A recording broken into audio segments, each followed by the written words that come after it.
Good morning and welcome to the Core Connection. I'm Mira Rubin here with you on Enlightened World Network. And today's topic is spaciousness and the gift of presence. And we get to talk about how do we create spaciousness in our lives. And so many of us live with this constant demand of things to do and life calling to us, and today we get to talk about how to create a sense of spaciousness in the midst of all of that. And before we get started, let's take a minute or two to get present. So let's take a deep breath in through your nose and hold it. And imagine clean, crisp oxygen flooding your lungs, flowing into your bloodstream, nourishing all your cells, your organs, bringing vital life energy to your body and being. And as you exhale any tension, stress, negativity, fatigue. And now let's take another deep breath in through your nose and hold it. This time, imagine brilliant, bright light lighting you up from the inside out, illuminating, electrifying, and energizing all your cells, all your molecules, all your electrons, creating a brilliant beam of light from your heart out into the world. And as you exhale any remaining tension, stress, negativity, fatigue. And now let's press our palms together and rub those palms vigorously together. Feel the friction, feel all that energy, that pressure, all the sensation, and allow that to bring you present right here, right now, into this remarkable physical form that enables you to experience life. Welcome, welcome, welcome. Good morning, Rosalind. So good to be back here with you and everybody else who's joining us. Today we're talking about spaciousness and the gift of presence. And sometimes it can feel like the world's closing in on you, right? Like you have all these responsibilities and commitments and obligations, or maybe you're just feeling overwhelmed by life itself. And how in those moments do we create a sense of spaciousness and possibility? And as with pretty much all things, it comes back to presence, I think. I was just looking at this question today, coming back from, I'm going to say, an otherworldly experience that I had in Mexico. And I don't mean it in a psychic sense or a mystical sense, as much as really feeling like I had the experience in Mexico of being in another world.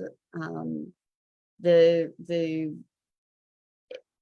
felt like a very different world, and priorities were very different. Lifestyle, connection, context, so many differences. And so coming back to the world that I have lived in has been pretty disorienting for me, I have to say. And I'm challenged by how to integrate it.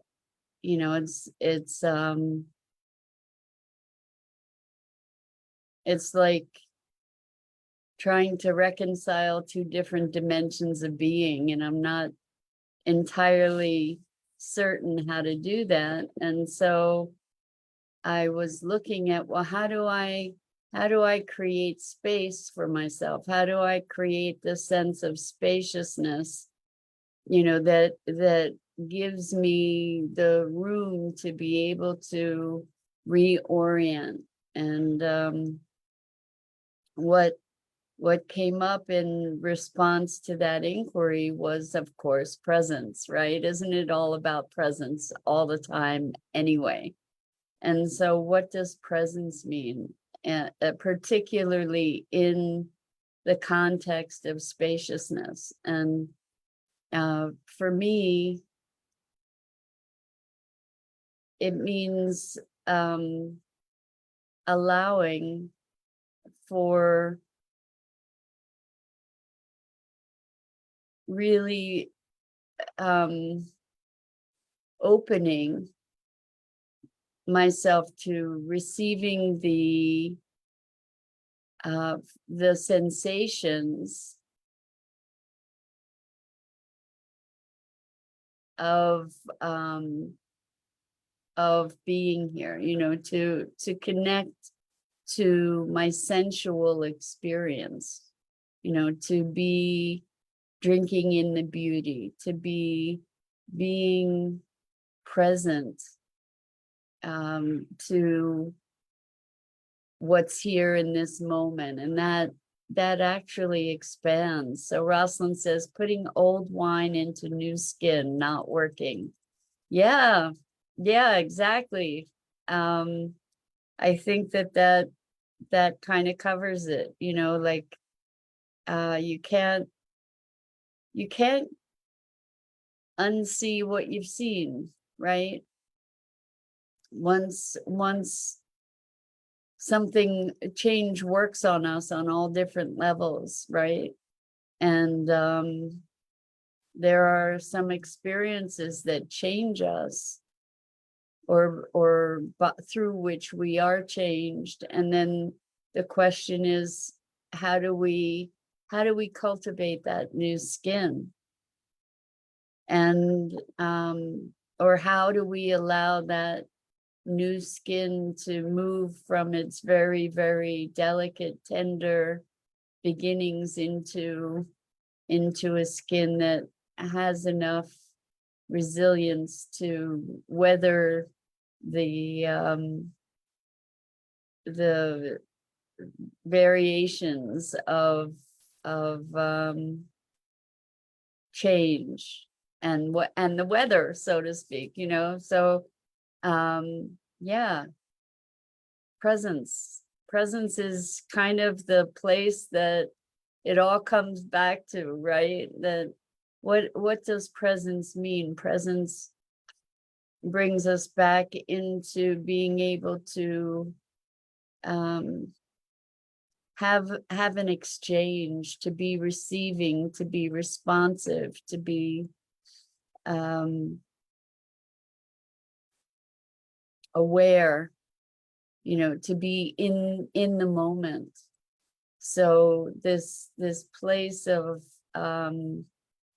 trying on breaking in new shoes. I'm going to use that as a metaphor too. You know, to find your comfort, for the shoes to mold to your feet and your feet to find their way in the new shoes. It's funny because I bought a pair of shoes when I was in Mexico, so I was trying them on and trying to get myself comfortable in them last night. So the new shoes metaphor works also in a material way today. So spaciousness, what is that? You know, where we give ourselves the opportunity, to take a deep breath, to relax the tension in the shoulders, to feel into the moment. And Rosalind, you're so funny. Mira's got a new pair of shoes. Olay! I should show you these shoes. They're really, really cool, but I'd have to go up and get up and get them. And I don't know how cool that is. So anyway, it's true. Walking, you know, you talk about walking a mile in someone else's shoes.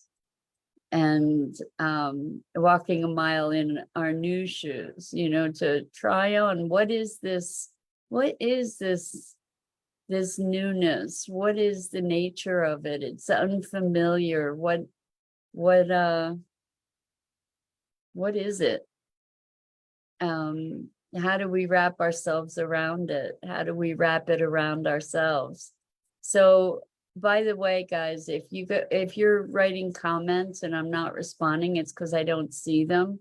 So if you want to make sure that your comments are seen, go to the Enlightened World Network Facebook page or the Enlightened World Network YouTube channel and put your comments in there, and I will respond to any comments that I see.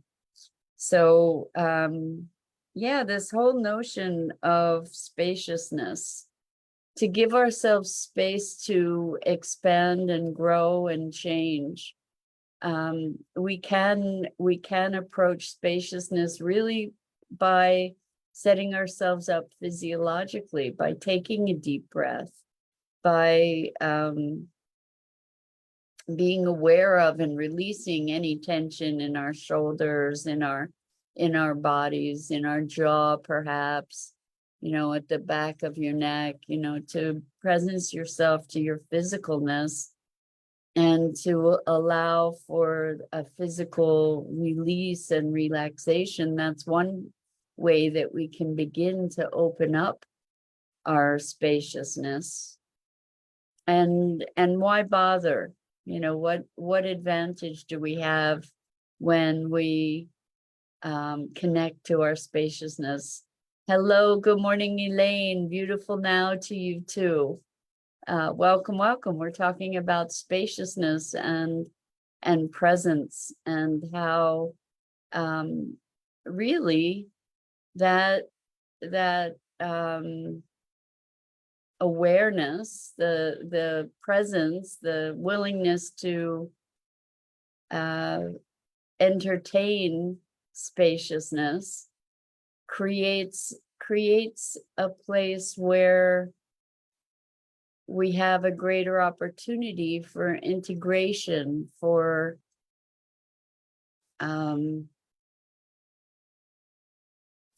assimilation, for allowing the ebbs and flows that are fundamental to life itself, where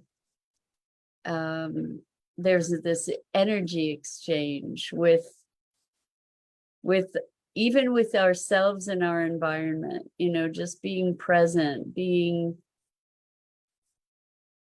stilling ourselves for a moment, or slowing ourselves to be alert to the nuances of the breath, even the nuances of the ebb and flow of energy.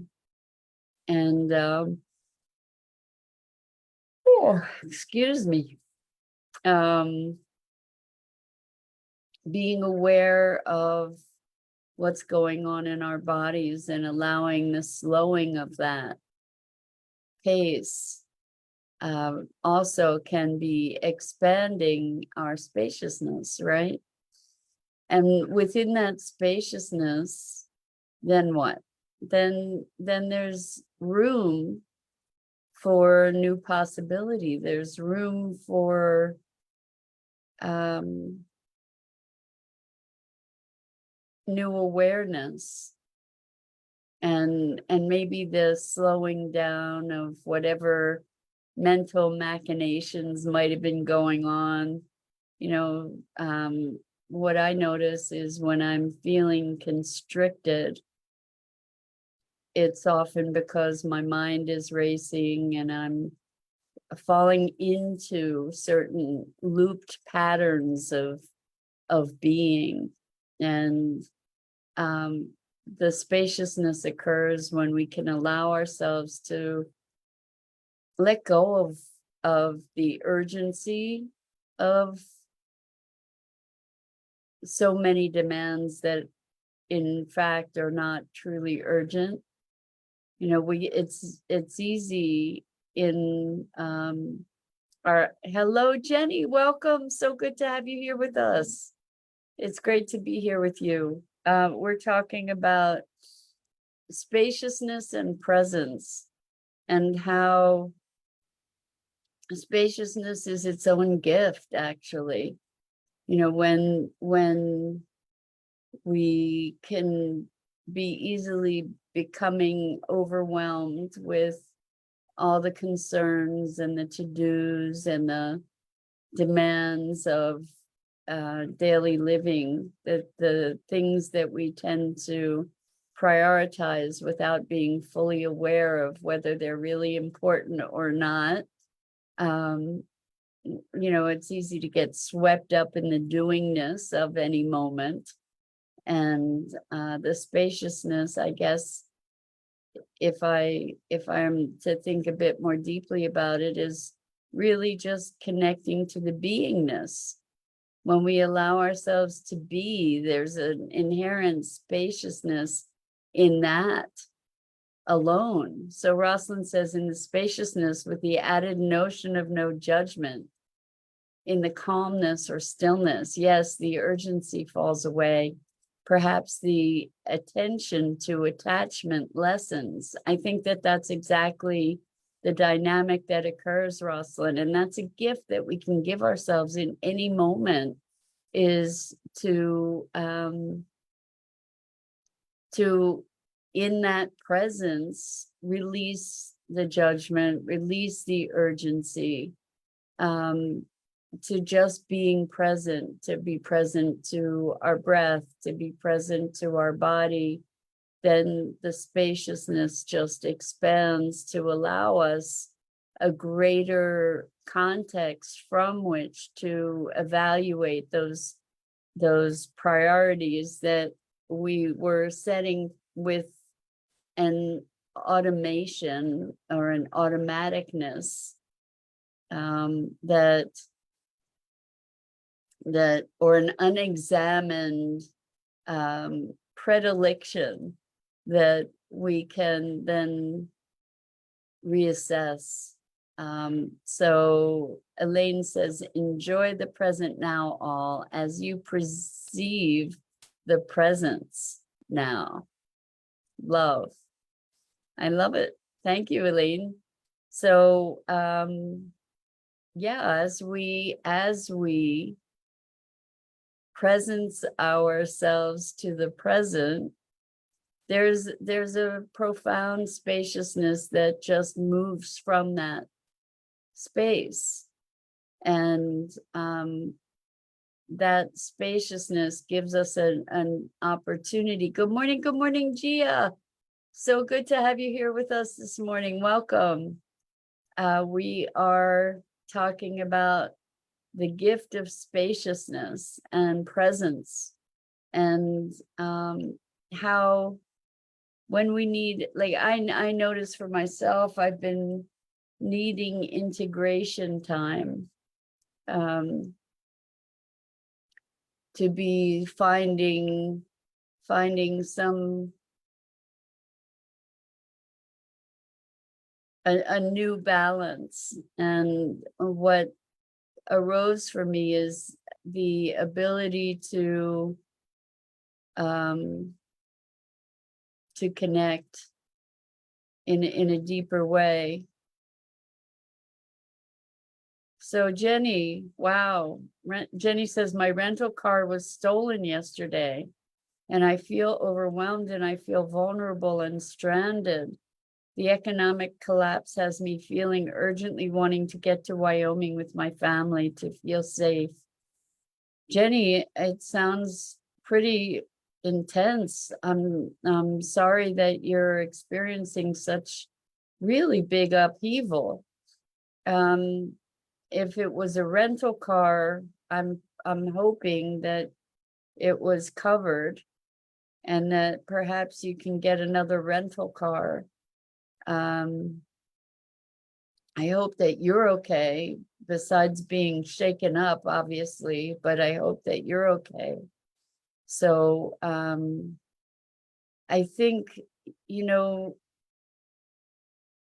and this is easier said than done, But safety in many ways is an inside job. And I understand how when something like that happens, it's so disruptive to the foundation of safety, feeling so vulnerable. So Jenny says, my insurance company won't pay for another rental. Wow. Wow. So I don't know what to say to you, sweetheart. I imagine you were going by car so that you could transport things with you. But I'm wondering, and I'm sure this is beyond challenging. Let's see. Jenny says, don't have anyone here as help to help me as I needed. Oh, wow. All I can say, Jenny, is I'm wishing you ease, that spaciousness is the place to start. I'm sure you feel like things are closing in on you, and it's frightening, and I'm so sorry for that. If you can bring yourself present into this moment, then feel yourself right where you are, and in this moment to allow yourself to be present to that you're okay. That circumstances may be disruptive and frightening and feel very overwhelming, but in this moment, if you can find just presence, then that can maybe help you to begin to find some balance for yourself. And in that place of just this moment, this very moment, knowing that in this moment you're okay, regardless of circumstances, then that might be able to plant a seed of possibility. Rosalind's asking, where in Wyoming, Jenny? So Jenny, the rumors that the end of the world is on 9/24, I feel a panic inside. Well, Jenny, if the end of the world is on 9/24, there's not much we can do about it. And so maybe you get to relax into whatever that is. We tend to experience our fears and project them externally. And if it truly is the end of the world, one of the best things that you can do instead of panic is enjoy this moment. Find a beautiful flower, see the beautiful sky, allow yourself to appreciate what's here in this moment. And that can start to shift your sense of being. And Rosalind says, pausing the breath in between the exhale and inhale. Yes, something that simple. Rest and restore will help digest the excess stress hormones, the internal job. It's all an internal job. Through the nostrils instead of the mouth is supposed to go deeper into the lobes of the lungs, where most of the blood is. Expanding the lower rib cage is associated with stimulating the vagus nerve. So Jenny says, Casper, Wyoming, I just don't want to be here alone. I want to enjoy my last moments with my family. Well, there's, it's funny, the clock just says 9:24. So maybe you want to catch a bus if that's something that would help you, Jenny. And at the same time, I'm inclined to believe that the end of the world isn't on 9/24. And if it is, the best thing that you can do, the best thing that you can do is be present to what beauty there is, to ease yourself, to ease your sense of urgency and panic, because the panic isn't going to serve you or your family or the world in any way. And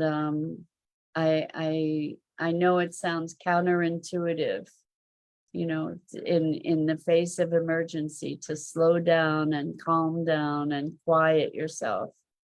But that's the biggest gift that you can give yourself. Then new possibilities may arise for you. You could always be, I mean, if there's no way to get to Wyoming, then you could be with your family, perhaps on Zoom, and appreciate them. But to be in a state of panic, even in the face of disaster, serves only to deepen our desperation rather than to allow us to really connect. And even if the end of the world were coming in 3 days, what is the best thing that we could do in the face of that is be present. Be present to the love that you share, the love that you have. Elaine says, Jenny, there's a lot of challenges for so many now, as the ones ready to awaken are shifting their way of seeing themselves, to move from fear to a loving and peaceful state. All is a choice. And it takes tremendous courage to make that choice, Jenny. You know, to give yourself this sense of spaciousness. Because really, really, if indeed it is the end of the world in 3 days, you're not going to stop it. And if it isn't, then life goes on. And truly, what is the greatest gift that you can give yourself and those you love and those around you? Is that gift of being present to the appreciation for what is here and now. And certainly in the face of the challenging circumstances that you have, I'm not saying it's easy. It takes an act of courage and an act of will. Gia says, thank you, Mira, for this wonderful time. Gia, so good to have you here with us. Jenny, sending you so much love and courage and space. And that's it for this morning, you guys. I so appreciate your engagement, and Jenny, I appreciate you bringing your concerns. And Jenny says, thank you. I only have control of myself and what I am. I hope to buy a car today. Well, Jenny, the best of luck and love to you. And to all of you who are listening, thank you all so much for participating and being part of this. I'm Mira Rubin. This is the Core Connection, and I go live here each weekday morning on the Enlightened World Network Facebook page and YouTube channel at 9 a.m. Eastern. And I encourage you to check out the other awesome programming on Enlightened World Network and EWN One with the Earth and Enlightened World Living. And I can't read any more comments because I have to go. I'm so sorry, guys. So much love to you and so much appreciation. Until next time, I hope to see you again here really, really soon. Lots of love.